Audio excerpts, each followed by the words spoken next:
Now we are going to talk about the question number 14.13 from NCERT. Let's see what is given in the question. देखिए हमारे पास यहाँ पर दो system दिए गए हैं, एक स्प्रिंग ब्लॉक सिस्टम ये है और दूसरा स्प्रिंग ब्लॉक सिस्टम ये है। पहले सिस्टम में केवल एक ही ब्लॉक है, जबकि दूसरे सिस्टम में दो ब्लॉक्स लगे हुए हैं। मास की बात करें तो ब्लॉक्स के मास सेम है पहले सिस्टम में भी और दूसरे सिस्टम में भी। स्प्रिंग कांस्टेंट भी सेम है दोनों स्प्रिंग के लिए। इस ब्लॉक को पे फोर्स लगाया जा रहा है और एफ मैग्नीट्यूड का फोर्स लगा के इसको खींचा जा रहा है। So this spring is in stretched condition, this spring is elongated here because of this force। इस ब्लॉक को आप समझ सकते हैं कि इस तरह से कुछ खींचा जा रहा है। दूसरा एंड तो फिक्स है और इस पुल के करने के कारण ये स्प्रिंग स्ट्रेच्ड है और elongated है, but this block is at rest. यहाँ पे भी बात करते हैं। देखिए सेम मैग्नीट्यूड का फोर्स यहाँ पर भी अप्लाई किया जा रहा है दोनों जगह, और आप इस तरह से समझ सकते हैं इन दोनों ब्लॉक्स को कुछ इस तरह से खींचा जा रहा है फोर्स लगा के, और दोनों ब्लॉक रेस्ट में है। तो this was our system, this was given. तो इस क्वेश्चन के दो पार्ट। पहले पार्ट में ये पूछा जा रहा है कि what will be the elongation in the springs. देखिए यहाँ पर भी इस दोनों फोर्स के कारण, दोनों एक्सटर्नल फोर्स के कारण ये वाला स्प्रिंग भी elongated होगा। तो आपसे पूछा जा रहा है कि इन दोनों ही केसेस में what will be the elongation। First part में, part A of the question में हम दोनों केस में elongation निकालते हैं।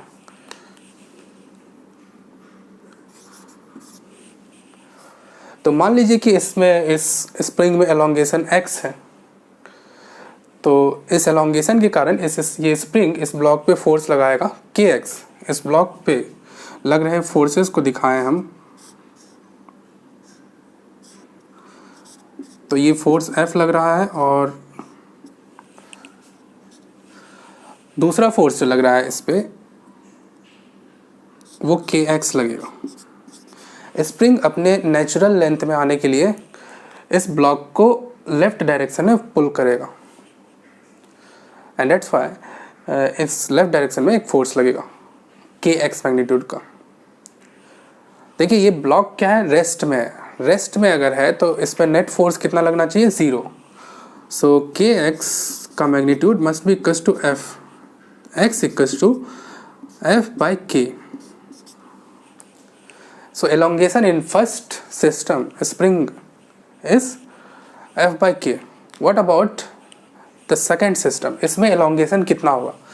देखिए अगर आप इस ब्लॉक पे लग रहे फोर्सेस को दिखाएंगे, सेम सिचुएशन यहाँ पर भी आएगा, एग्जैक्टली सेम। इस ब्लॉक पे भी जो है राइट डायरेक्शन में एक फोर्स लगेगा F, और दूसरा फोर्स स्प्रिंग लगाएगा लेफ्ट डायरेक्शन में। अगर मान लीजिए कि यहाँ पर भी elongation x है तो kx फोर्स लगाएगा spring will try to pull this block in the natural. Spring जो है नेचुरल लेंथ में आने के लिए इस ब्लॉक को लेफ्ट में पुल करेगा, और डेट्स वाई इस पे आप लेफ्ट में एक फोर्स लगाएंगे kx। So these two are the forces acting on this block 2। और अगेन यहाँ पर भी ब्लॉक क्योंकि रेस्ट में है तो फिर kx equals to f। So elongation in both the springs are same in under this condition. इस कंडीशन में क्या है, elongation सेम है। Now we come to the second part of the problem, part B of the problem। इस part में आपको दोनों ही block का टाइम पीरियड निकालना है when the blocks are released। अगर इस फोर्स को हटा दिया जाए तो फिर दोनों ही केस में आपको इन दोनों ब्लॉक्स दोनों सिस्टम का टाइम पीरियड निकालना है, इसका भी टाइम पीरियड और इसका भी टाइम पीरियड। जब फोर्सेस को आप रिलीज करेंगे तो ये भी SHM करने लगेगा और ये भी SHM करने लगेगा, और आपको निकालना है दोनों सिस्टम का टाइम पीरियड। तो देखिए एसएचएम करने के लिए कोई भी ऑब्जेक्ट एसएचएम करता है मीन पोजीशन पे। आइए पहले सिस्टम का टाइम पीरियड निकालते हैं। तो ये ब्लॉक जो है ये सिस्टम ये ब्लॉक अपने मीन पोजीशन पे एसएचएम के अबाउट एसएचएम करेगा। मीन पोजीशन क्या होता है, जिस पॉइंट पर ऑब्जेक्ट पे नेट फोर्स 0 लगता है। तो नेट फोर्स 0 कब लगेगा, जब स्प्रिंग नेचुरल लेंथ में होगा। मान लीजिए स्प्रिंग का नेचुरल लेंथ ये, this is the natural length of the spring.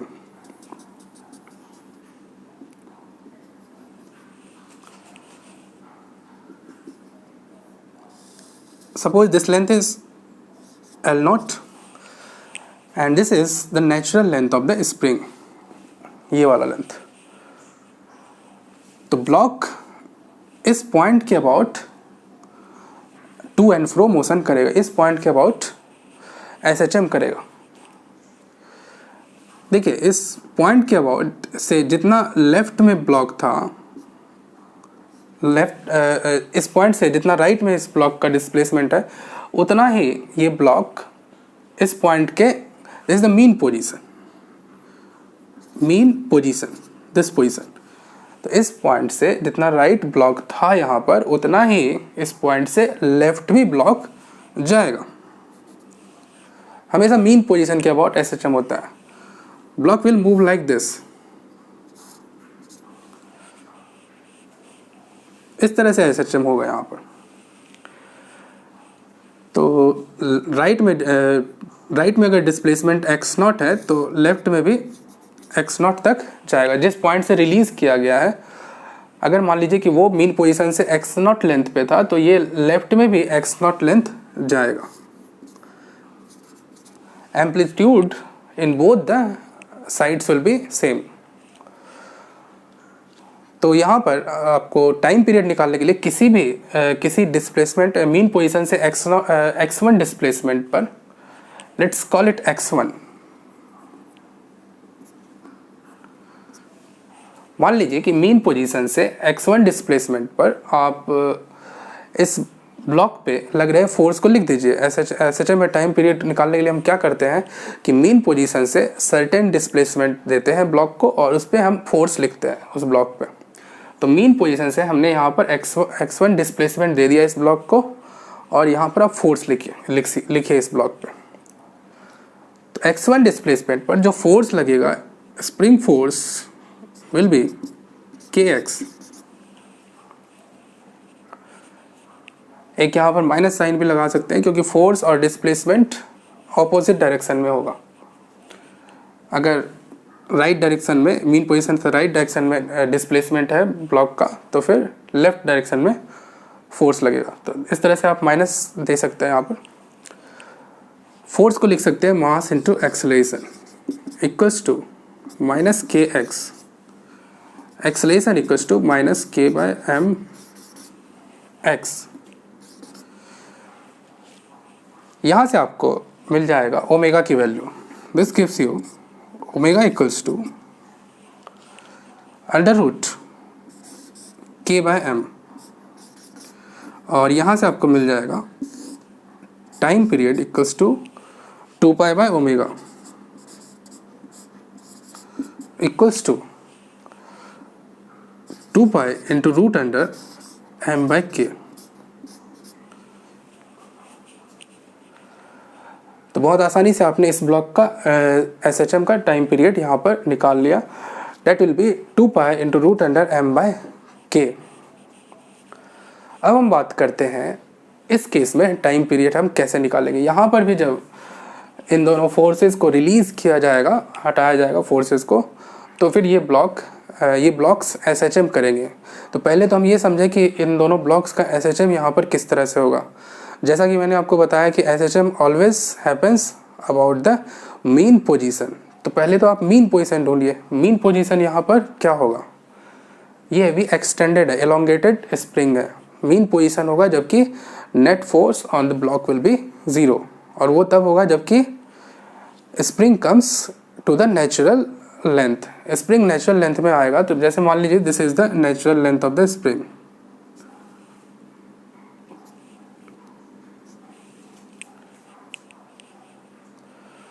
this is let's call this L naught.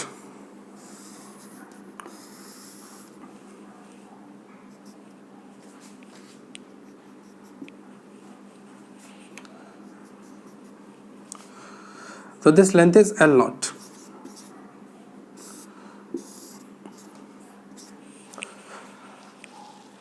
तो जब ये ब्लॉक यहाँ से यहाँ आएगा तो फिर लेफ्ट में भी जाएगा ये ब्लॉक, क्योंकि मेन पोजीशन से जितना राइट में है ब्लॉक उतना लेफ्ट में भी जाएगा। मेन पोजीशन से जितना राइट में एम्पलीट्यूड है उतना ही लेफ्ट में भी एम्पलीट्यूड होता है। उसी तरह से इसका भी है। तो इस ब्लॉक का जो मोशन होगा कुछ इस तरह से आप बता सकते हैं, x1 और x1 सेम होगा। मेन पोजीशन से जितना राइट में होगा उतना ही मेन पोजीशन से लेफ्ट में भी होगा। इसकी बात करें तो जब ये मेन पोजीशन पे आएगा तो अगर ये मान लीजिए कि x1 टू द लेफ्ट था, मेन पोजीशन से x1 लेफ्ट था, तो ये जब यहाँ से जब ये आएगा तो ये इस डायरेक्शन में भी x1 डिस्टेंस जाएगा। मेन पोजीशन के दोनों साइड x1 डिस्टेंस कवर करेगा। इस तरह का SHM होगा। यहाँ पर मैंने दोनों ही ब्लॉक्स का मेन पोजीशन से जो डिस्प्लेसमेंट लिया है वो सेम लिया है। देखिए यहाँ पर x1 लिया है और यहाँ पर भी मैंने इस ब्लॉक का भी displacement from the main position x1 लिया है। ऐसा क्यों होगा? क्योंकि दोनों का मास सेम है, सिमेट्रिकल है केस। तो मेन पोजीशन से दोनों इक्वल डिस्टेंस इस तरह से जाएंगे और वापस इस तरह से आएंगे। तो इक्वल मास होने के लिए मेन पोजीशन के अबाउट दोनों का एम्पलीट्यूड सेम होगा। अगर मासेस अलग अलग होते तो फिर दोनों का एम्पलीट्यूड मेन पोजीशन से डिफरेंट होता। यहाँ पर कुछ x1 लेना होता तो यहाँ पर आपको x2 लेना होता उस केस में, अगर मासेस अलग अलग होते तो यहाँ पर दोनों का मेन पोजीशन से डिस्प्लेसमेंट सेम होगा। अब बात करते हैं कि किसी मोमेंट पे हम इस पे फोर्स लिखते हैं, net force acting on this block. तो देखिए अगर मान लीजिए कि जब ये ब्लॉक मेन पोजीशन से x1 डिस्प्लेसमेंट पे था तो फिर इस पे कितना फोर्स लग रहा था ये हम लिखते हैं। तो जब ये x1 डिस्प्लेसमेंट पे था मेन पोजीशन से तो उस मोमेंट स्प्रिंग में एलोंगेशन कितना था? स्प्रिंग में एलोंगेशन देखिए ये नेचुरल लेंथ है स्प्रिंग का यहाँ से यहाँ तक, तो स्प्रिंग में elongation x1 plus x1 2x1 था। तो फोर्स जब डिस्प्लेसमेंट x1 था तो force acting on this block was k into elongation 2x1। एक माइनस साइन भी यहाँ पर आपको लेना चाहिए क्योंकि फोर्स और डिस्प्लेसमेंट SHM के केस में हमेशा ऑपोजिट होते हैं। अब देखिए फोर्स इक्वल्स टू लिख दीजिए mass into acceleration equals to minus k 2k x1, where x1 is the displacement from the mean position. Acceleration equals to minus 2k by m x1। ये term omega square, so omega equals to root under 2k by m। Once you have got the omega आपको time period बहुत आसानी से निकल जाएगा। Time period will be 2 pi by omega equals to 2 pi into root under m upon 2k।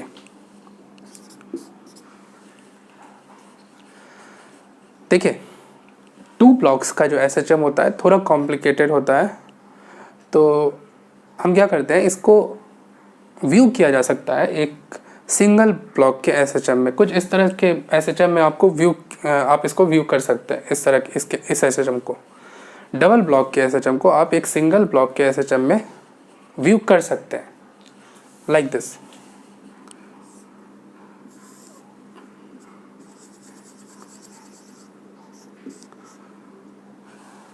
These two SHMs will be equivalent। Condition क्या होगा, देखिए spring constant इसका भी आपको K लेना होगा, लेकिन मास यहाँ पर आपको रिड्यूस्ड मास लेना होगा। वो कैसे निकालते हैं वो भी मैं बताता हूँ। तो रिड्यूस्ड मास यहाँ पर म्यू ले लीजिए, mu is the reduced mass here. Mu का वैल्यू दिया जाता है mu equals to m1 m2 upon m1 plus m2। अगर इसका मास m1 है और अगर इसका मास m2 है तो इसके इक्विवेलेंट सिंगल मास के एसएचएम को आप इस तरह से व्यू करेंगे। मास आपको लेना होगा reduce mass equals to m1 m2 by m1 plus m2। Let us apply in this case reduced mass के कंसेप्ट को। इक्विवेलेंट मास क्या हो जाएगा इस केस में, reduced mass equals to m1 m2 m into m upon m plus m equals to m by 2। इस तरह के सिस्टम का टाइम पीरियड क्या है, अभी आपने देखा था time period was 2 pi into root under m by k। तो यहाँ पर म्यू बाय k हो जाएगा। तो टाइम पीरियड आप बता सकते हैं time period equals to 2 pi into root under mu by k और म्यू का वैल्यू रख दीजिए m बाय 2।